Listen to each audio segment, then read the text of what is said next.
tubahaye ikaze rero hano kuri tapi ruje ahagiye kubera maci y'akamaramaza, maci y'umurenge wa Masaka ndetse n'umurenge wa Kimihurura. Ni muri ya marushanwa y'umurenge Kagame Cup.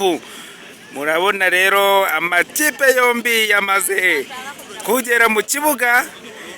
Ese ninde uri buze kwegukana intsinzi y'uyu munsi?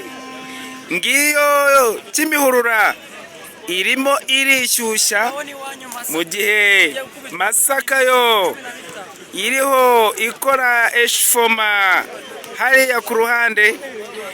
Tapi ruje yo yakubise yuzuye neza. Mbega umufana.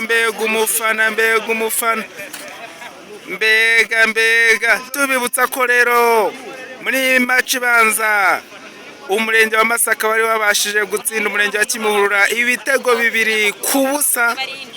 Kimihurura yo rero ikaba yaje ivuga ngo tugomba kwishyura ndetse tukabona intsinzi. Ngiyi Masaka abatayizi muri buze kuyibarirwa.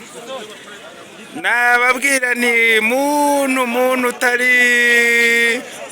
utari bukurikira umupira muri buze kubona hano ku mashusho akuzwe iteka. Turahababereye kugira ngo muze gukurikira neza uyu mukino.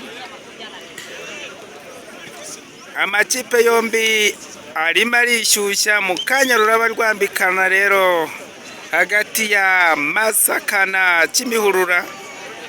Abasifuzi bo nabo babukereye, nabo batangiye kwishyushya hano bavuga bati uru rubanza tugomba kurukiranura uko byagenda kose. Reka tuze turebe mu kanya.